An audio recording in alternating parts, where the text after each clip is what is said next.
Hello, stat students. Today we are going to finish 5.3 and finish chapter 5. Um, we are going to continue working on probability problems using tree diagrams so you get more used to them and hopefully get really good at doing probability problems.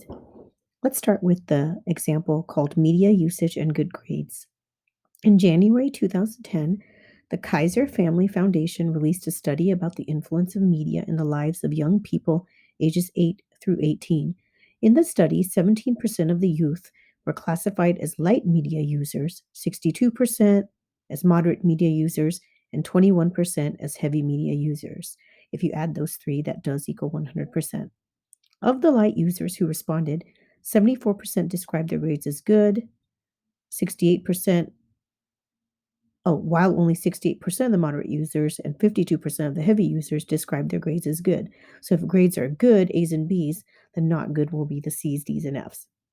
According to this study, what percent of young people ages 8 through 18 describe their grades as good? So this is another four-step process for solving a or for answering a free response question. And the state plan do conclude has been modified in such a way where you don't have to write as much, but you do in the do portion because that's where I want you to show your tree diagram and show how you're getting your probability. But the other stuff, we're just going to fill in the blank to get you to that do portion. So for the state, we're going to answer the question, what percent of young people, basically ages 8 through 18, describe their grades as good?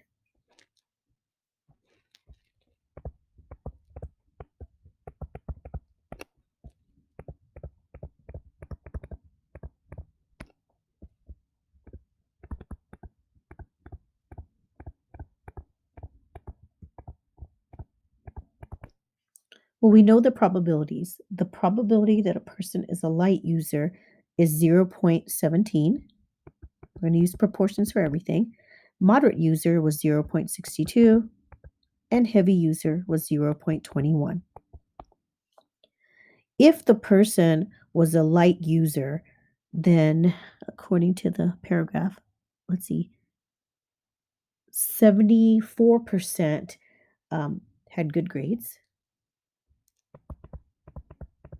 If the person was a moderate user, then the probability of good grades was 68%. And finally, a person who was a heavy user, probability of good grades was 52%. We want to find the probability of good grades. So we are going to do a tree diagram or a two-way table, and that will help us. I chose a tree diagram, and again, you can choose whichever works best for you. So here we have, you need some space to do it, obviously. Okay, so we have light, media user, moderate, and heavy. Okay, so light was 17%, moderate was 62%, and heavy was 21. Now these are always going to add up to, the branches should always add up to 1. So 100%, 1.0. Okay, if the person's a light user, the probability of good grades was 7.74. So I'm just going to put good grades here. And then the only other option is not good grades.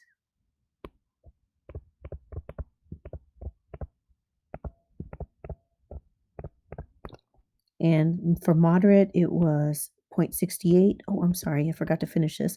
So if 74% is good grades, then 26% or 0.26 is not good grades. So here it'd be 0.68 and 0.32. Let's just abbreviate for sake of time. So good grades and not good grades. We could definitely do that. And then lastly, for heavy, it is 52.52. So good grades and not good grades.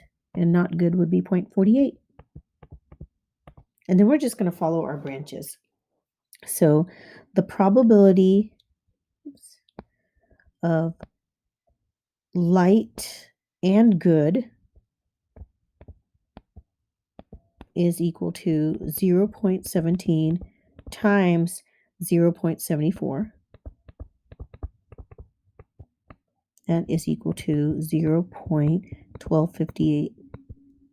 We are just interested in good grades, so we are not going to look at the not good grades portion of the branches. So over here, so we are only going to follow this. So oops, I guess I should use a different color. So this and this, and then we're going to follow that and that, and then lastly this and this. We don't care about the not good grades. So for the second one, the probability of moderate media user and good grades is equal to 0.62 times 0.68, which I got 0.4216. And lastly, probability heavy and good grades is equal to 0.21 times 0.52, which is 0.10092. And you add those all together and you get 0.6566. And so the conclude portion, about 66% of the students in the study described their grades as good. And that's how we use a tree diagram to do probability questions. Okay, let's take a look at the next example. It's called first trimester screen. This one is a state plan due conclude, but you don't have to use a tree diagram on this one. I'll show you. There are other methods. The first trimester screen is a non-invasive test given during the first trimester of pregnancy to determine if there are specific chromosomal abnormalities in the fetus.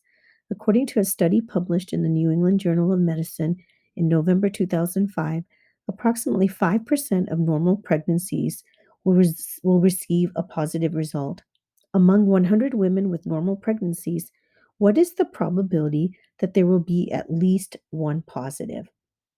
So, for the state portion, if 100 people with normal pregnancies are tested with this first trimester screen, what is the probability that at least one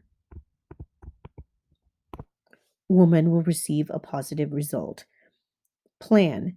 It is reasonable to assume that the test results for different women are independent, meaning one person's test is not going to affect another person. They do not affect each other. To find the probability of at least one, oh, you don't need the word false, so please cross that out. So to find the probability of at least one positive, we can use the complement rule and the probability that none of the women will receive a positive result. So remember, the complement of an event is 1 minus, or to find the probability of the complement of an event, it's 1 minus the probability of the event. So we can do it this way. So the probability that we have a positive result, and this is given to us in the opening paragraph, is 5%, which is 0.05. Okay. Therefore, the probability of a negative result is 0.95. And we want to find the probability that um, none of the women will receive a positive result. So the probability that all 100 women are negative is equal to 0.95 times 0.95 times 0.95. And I'm not going to list these all out. So it's 0.95 to the 100th power. So if you multiply, or if you put that in your calculator, you do 0.95 raised to the 100th power, that would be 0.0059205.292. And you want the probability that at least one woman will receive a positive result. So at least meaning 1 and greater. So the probability of having greater than or equal to 1 or more positive is equal to 1 minus the probability that None of them are positive, so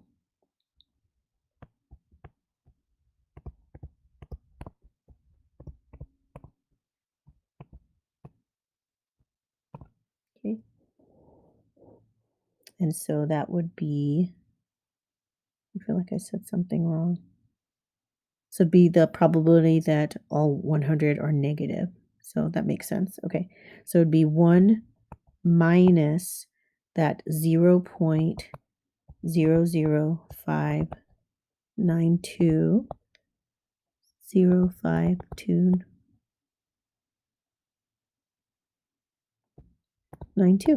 And that equals 0.994, somewhere thereabouts. So there is over a 99% probability that at least one of the 100 women with normal pregnancies will receive a positive on the first trimester scan. All right. Now let's just recap conditional probabilities and what we discussed prior to this section. So conditional probability in this formula is on your formula sheet. Um, the probability of A given that B has occurred is always equal to the probability of both A and B divided by the probability of B because B has occurred.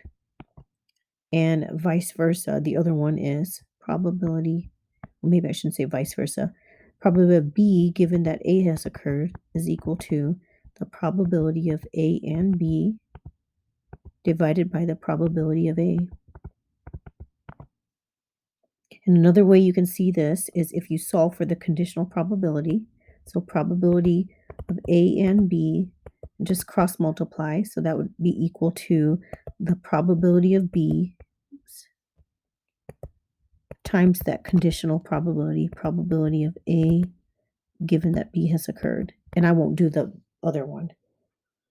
You use the formula. You can multiply the probabilities if two events are independent. So in that case, the probability of A and B is equal to the probability of A times the probability of B. So super duper important while you're studying for the probabilities test. All right, our next example is called phone usage. We classified US households according to the types of phones they used. So we have landline, no landline, cell phone, and no cell phone. So 80, and we've talked about this example before. So 80% are cell phone users, 78% are landline users, and therefore 20% no cell phone and 22% no landline.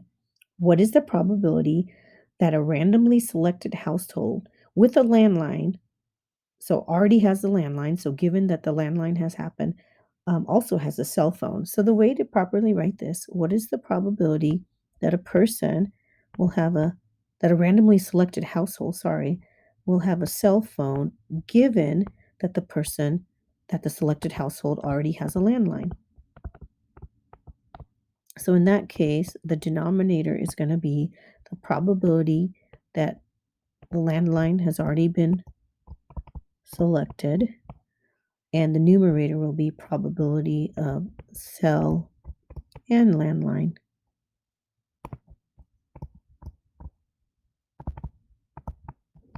So now we want to look in our tables. So the probability of cell and landline would be right here, 0.60 over the probability of just a landline, which would be right here. And that would equal 0.769. So about 77%. So there's a 77% chance that a landline user also has a cell phone. Okay, now for our last problem for this chapter. Many employers require prospective employees to take a drug test. A positive result on this test indicates that the prospective employee uses illegal drugs. However, not all people who test positive actually use drugs. Suppose that 4% of prospective employees use drugs. The false positive rate is 5% and the false negative rate is 10%. problem, what percent of people who test positive actually use at least illegal drugs? And here's the solution. So we can do a tree diagram again to represent the situation. So we have prospective employees who who are tested. You have 0.4%, 0.04, sorry, 4% that are test positive for drugs or use drugs, sorry. So use drugs. And therefore 96% do not use drugs.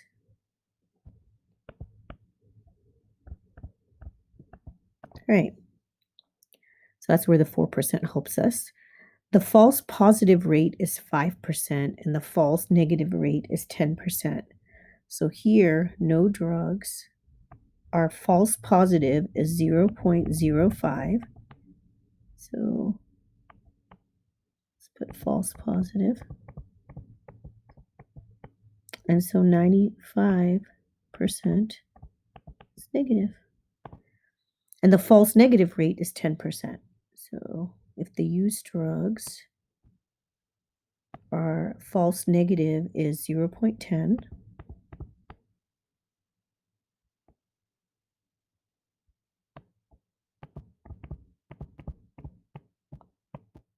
And positive is 0.90. There we go. Make sure the branches add up to 1.0. All right, so the test results here are positive, negative, positive, negative. And what are we interested in? We are interested in what percent of people who test positive actually use illegal drugs. So the ones that we care about are these right here. So 0.4 times 0.90, and then 0.96 times 0.05. So we are interested in those two, and then we can go ahead and write our information. So we can go ahead and do the math right here. So 0.04 times 0.90 is equal to 0.036. And then over here, we have 0.96 times 0.05 is equal to 0.048. And we are going to, see, we can add those two together. So adding those two together, we have 0.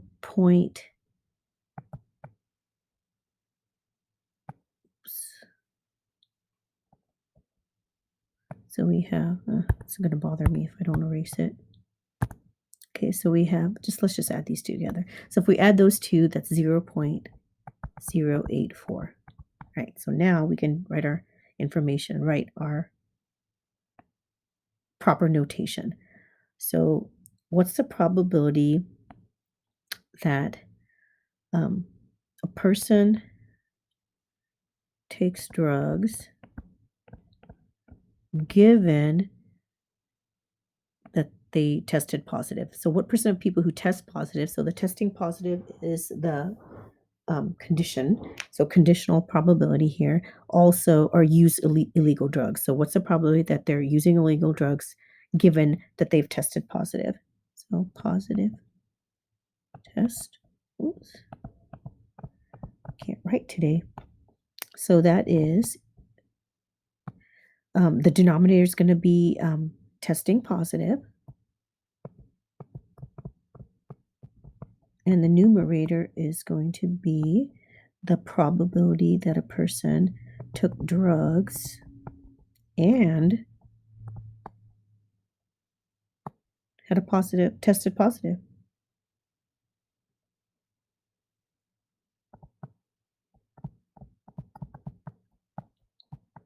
All right, so the numerator is just going to be 0.36 because that is using drugs and testing positive. Just follow your branches and what they represent. And the denominator is going to be the probability that they tested positive. So using drugs and testing positive, and no drugs and you're false positive. So that would be 0.084. And dividing those two together, you would get 0.429. And so let's actually answer our question, which we haven't done. So about 43% of um, the prospective employees